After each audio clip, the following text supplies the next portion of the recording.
আমার মা বলতো মাছের রাজা রুই আর শাকের রাজা পুঁই। আসসালামু আলাইকুম এভরিওয়ান। এই তো আমি আজকে রান্না করব আলু দিয়ে রুই মাছ।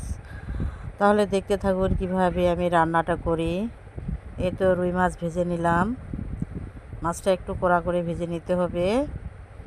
ভাজা হয়ে গেছে, এখন পেঁয়াজ ভালোভাবে ভেজে নেব। যখন লাল লাল হয়ে যাবে তখন একটু পানি দিয়ে সব মশলা দিয়ে কষিয়ে নেব। কষানো হয়ে গেছে, এখন আলু দিয়ে দিলাম। আলুটা দিয়ে একটু ভালোভাবে নেড়ে নেব, মানে একটু কষিয়ে নেব। একবারে লাল লাল হয়ে যাবে কষতে কষতে। এই তো আমি ভেজে নিচ্ছি আলুটাকে ভালোভাবে।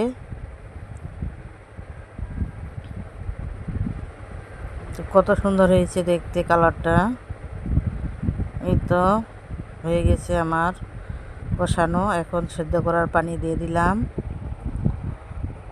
এই তো সেদ্ধ করার পানি দিয়ে দিলাম, এখন ঢেকে রাখবো নেড়ে চেড়ে দিয়ে।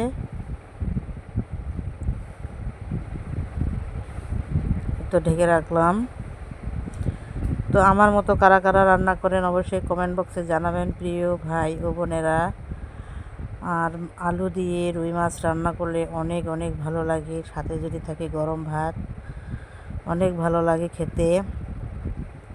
আর এর সাথে থাকতেছে লাউ পাতার আলু ভাজি, আর থাকতেছে ডিম ভাজি। আজকের আয়োজনটা একেবারে জমে যাবে। এই তো আমার আলুটা আমি কষিয়ে নিলাম। রান্না আমার প্রায় শেষের দিকে।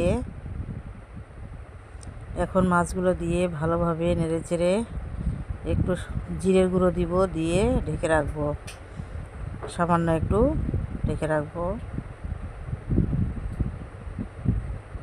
তো দেখেন কত সুন্দর কালারটা হয়েছে।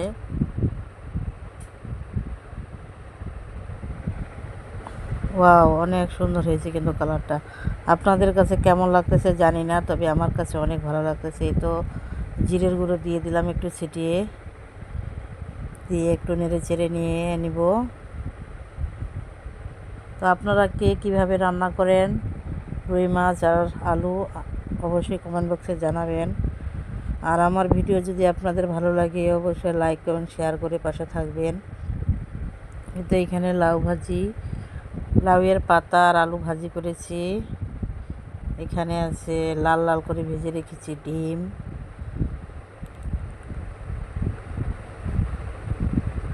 তো তো আমার ভিডিও যদি আপনাদের ভালো লাগে অবশ্যই পাশে থাকবেন। সবাই ভালো থাকবেন, সুস্থ থাকবেন। আল্লাহ হাফেজ।